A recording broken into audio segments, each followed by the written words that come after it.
सृष्टि का संचालन करने वाले तीन प्रमुख देव ब्रह्मा, विष्णु, महेश।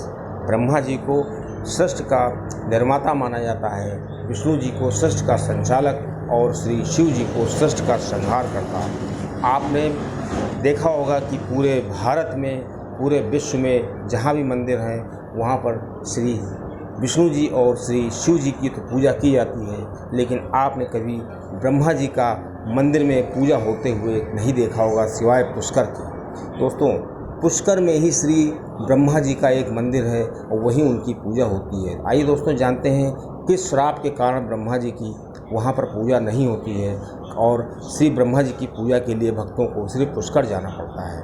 दोस्तों, ऐसी ही रोचक जानकारी के लिए मेजर टिप्स सिग्नम चैनल में आप सब्सक्राइब कर सकते हैं। दोस्तों, ब्रह्मा जी के मंदिर की एक ख़ास बात है कि यहाँ पर जैसे और मंदिरों में प्रसाद चढ़ता है, उस तरह यहाँ पर अजीबो-गरीब चीज़ें चढ़ती हैं। यहाँ मीठा प्रसाद के बजाय मेहंदी, चूड़ियाँ और बिंदी आदि चढ़ाई जाती हैं। अब दोस्तों, ये जो ब्रह्मा जी का पुष्कर मंदिर विश्व में आज बहुत ही पवित्र स्थानों में इसकी गिनती होती है। दोस्तों, इंटरनेशनल बिजनेस मैगजीन ने श्री ब्रह्मा जी के मंदिर और पुष्कर झील को दुनिया के सबसे पवित्र स्थानों में जगह दी है। दोस्तों, भारत की बात की जाए तो भारत के 5 प्रमुख तीर्थों में श्री पुष्कर जी का जो ब्रह्मा जी का मंदिर है उसका एक प्रमुख स्थान है। अब दोस्तों आइए जानते हैं इसका निर्माण कैसे हुआ। दोस्तों, बात यह है कि कुछ मत के अनुसार कि एक बार श्री ब्रह्मा जी के मन में सृष्टि के संचालन के लिए एक पवित्र स्थान की उन्होंने ज़रूरत समझी। इस वजह से उस स्थान का चयन वो नहीं कर पा रहे थे, इसलिए उन्होंने अपना फूल, जो कमल का फूल था हाथ में, उसको फेंका। वो पुष्प के पंखुड़ी जहाँ पर गिरी वहाँ पर झीलों का निर्माण हुआ और आज उसको पुष्कर झील के नाम से जाना जाता है। लेकिन दोस्तों, पद्म पुराण के अनुसार माने तो ऐसा माना जाता है कि एक बहुत ही खतरनाक राक्षस था, उसका नाम था वज्र। अब दोस्तों, वो अपने पुत्र को ही मारना चाहता था, इसलिए ब्रह्मा जी ने उसको अपने पुष्प से मारना चाहा और उस पर पुष्प का प्रहार किया। अब दोस्तों, उनका ब्रह्मा जी का जो पुष्प था वो जहाँ पर जा कर के गिरा, उस पुष्प से जो पंखुड़ियाँ निकली, उन पंखुड़ियों में से एक पंखुड़ी जहाँ पर गिरी वहाँ पर एक सरोवर का निर्माण हुआ और उसको पुष्कर सरोवर के नाम से जाना जाता है, प्रमुख। और दोस्तों, दूसरी पंखुड़ी जहाँ पर गिरी उसको मध्य पुष्कर के नाम से जाना जाता है और दूसरी झील थी। और तीसरी पंखुड़ी जहाँ पर गिरी उसको कनिष्क पुष्कर, कनिष्क झील के नाम से जाना जाता है। दोस्तों, ये थी श्री पुष्कर धाम की महिमा।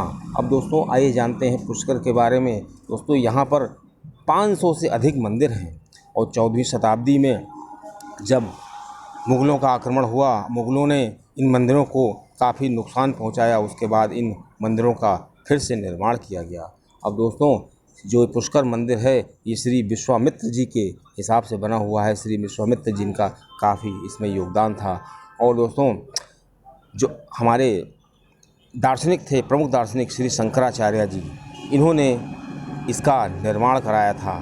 और उसके बाद श्री रतलाम के जो एक राजा थे उन्होंने इसका फिर से जीर्णोद्धार कराया था।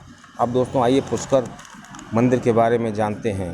दोस्तों, श्री ब्रह्मा जी के 4 मुख हैं और उनके चारों मुख पर 4 हाथ भी हैं और चारों हाथों में एक एक वेद है। दोस्तों, ब्रह्मा जी को वेदों का देवता भी कहा जाता है और इन्होंने सृष्टि को 4 वेद दिए, जिसके सहारे सृष्टि का संचालन बहुत ही सुगम हो गया। लेकिन फिर भी यहाँ पर श्री ब्रह्मा जी की पूजा नहीं की जाती है और ब्रह्मा जी की पूजा केवल पुष्कर जी के मंदिर में की जाती है। दोस्तों, पौराणिक कथाओं के हिसाब से अगर माने तो धरती के लिए श्री ब्रह्मा जी को यज्ञ की तलाश करना था कि यज्ञ कहाँ पर करें, इसलिए उन्होंने कमल का पुष्प फेंका और जहाँ पर वो कमल गिरा उस धरती को पुष्कर के नाम से जाना जाता है। और दोस्तों, यहाँ पर एक तालाब के किनारे पुष्कर का मेला लगता है और कार्तिक पूर्णिमा को पुष्कर मेले का आयोजन किया जाता है। और दोस्तों, जो पौराणिक कथा के हिसाब से माने तो जब यज्ञ चल रहा था उस समय सभी देवतागण, सभी ऋषि मुनि वहाँ पर आ गए, क्योंकि ब्रह्मा जी का खुद का अपना यज्ञ था और इस यज्ञ को संपन्न करने के लिए 36 करोड़ देवी देवता वहाँ पर पहुंच गए थे, लेकिन जो ब्रह्मा जी की पत्नी सावित्री जी थीं उनको आने में देर हो गई, वो वहाँ पर नहीं आ पाईं। ब्रह्मा जी ने काफ़ी इंतज़ार किया, जब वो वहाँ पर नहीं आईं तो अन्य देवताओं ने उन्हें संरचना करने के लिए कहा कि आप क्षणिक रूप से कोई संरचना कर लीजिए जिससे इस यज्ञ का संचालन हो सके, क्योंकि यज्ञ की जो मुहूर्त था वो निकला जा रहा था। इसलिए श्री ब्रह्मा जी ने नंदिनी गाय के मुख से श्री गायत्री माता को प्रकट किया। जब श्री गायत्री माता प्रकट हुई तो उन्होंने ब्रह्मा जी से कहा कि आपने मुझे क्यों याद किया है। तो श्री ब्रह्मा जी ने कहा, एक सृष्टि का संचालन के लिए हमें एक यज्ञ करना है, इसलिए आपका सहयोग चाहिए। इसलिए श्री ब्रह्मा जी गायत्री जी बैठ गए, क्योंकि किसी भी सृष्टि के संचालन के लिए पति पत्नी का होना आवश्यक होता है। अब दोस्तों यज्ञ चल ही रहा था कि इतने में श्री सावित्री जी, जिनको देर हो गई थी, वो आ गईं। जब श्री सावित्री जी ने ब्रह्मा जी को देखा कि वो एक स्त्री के साथ बैठे हुए यज्ञ कर रहे हैं, ये चीज़ श्री ब्रह्मा जी को अच्छी नहीं लगी, सावित्री जी को अच्छी नहीं लगी। अब सावित्री जी ने श्री ब्रह्मा जी को श्राप दे दिया और कहा कि आपकी सृष्टि में आज के बाद कहीं पूजा नहीं होगी, और जो भी आपकी पूजा करने का प्रयास करेगा, किसी भी मंदिर का निर्माण करेगा, और तो उसका विनाश हो जाएगा। अब दोस्तों इसी प्रकार ये क्रम चलता रहा। अब दोस्तों उसके बाद ब्रह्मा जी उस पुष्कर में लगभग 10,000 वर्षों तक रहे, लेकिन श्री सावित्री जी वहाँ नहीं रहीं। श्री सावित्री जी तत्काल रूप से वहीं ऊपर की पहाड़ियों की तरफ चली गईं, और माना जाता है वो वहीं पर तपस्या करने लगी, और आज भी वहीं पर तपस्या कर रही हैं। दोस्तों इनको श्री सौभाग्य की देवी माना जाता है श्री सावित्री जी को। दोस्तों श्री सावित्री जी ब्रह्मा जी की पत्नी थीं, इसलिए आज भी जो सुहागिन औरतें होती हैं, सुहागिन महिलाएं होती हैं, अपने सुहाग की रक्षा के लिए, अपने आप को सौभाग्यशाली करने के लिए आज भी इस पुष्कर के मेले में, पुष्कर के मंदिर में सबसे ज़्यादा वो आती हैं। और दोस्तों यहाँ पर प्रसाद के रूप में मेहंदी, बिंदी, चूड़ियाँ और श्रृंगार का सामान चढ़ाया जाता है। जो भी स्त्री यहाँ पर आकर के अपने आप को समर्पित कर देती है श्री सावित्री जी को, तो वो सौभाग्यशाली हो जाती है।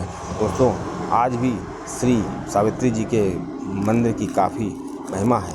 दोस्तों श्री पुष्कर के मेले में, पुष्कर के इन मंदिरों में सबसे ज़्यादा स्त्रियां, महिलाएं आती हैं, क्योंकि ये श्रृंगार का, ये सौभाग्य की देवी का एक मंदिर है। दोस्तों अब आपको हम बता दें कि श्री पुष्कर का जो मंदिर है, पुष्कर का मेला होता है, ये अपने आप में एक विश्व में अपना एक स्थान रखता है। और दोस्तों यहाँ देश विदेश से काफ़ी लोग आते हैं और इसको बहुत ही पवित्र स्थान माना जाता है। दोस्तों जब मुग़लों का आक्रमण हुआ तो पुष्कर के मंदिर पे भी काफ़ी ज़्यादा अकबर के समय में यहाँ पे काफ़ी विनाश किया गया, लेकिन जब मुग़लों का आक्रमण समाप्त हो गया, मुग़ल समाप्त हो गए, उसके बाद जो तत्कालीन राजा थे उन्होंने इस मंदिर का जीर्णोद्धार कराया और पुनः उसकी संरचना की।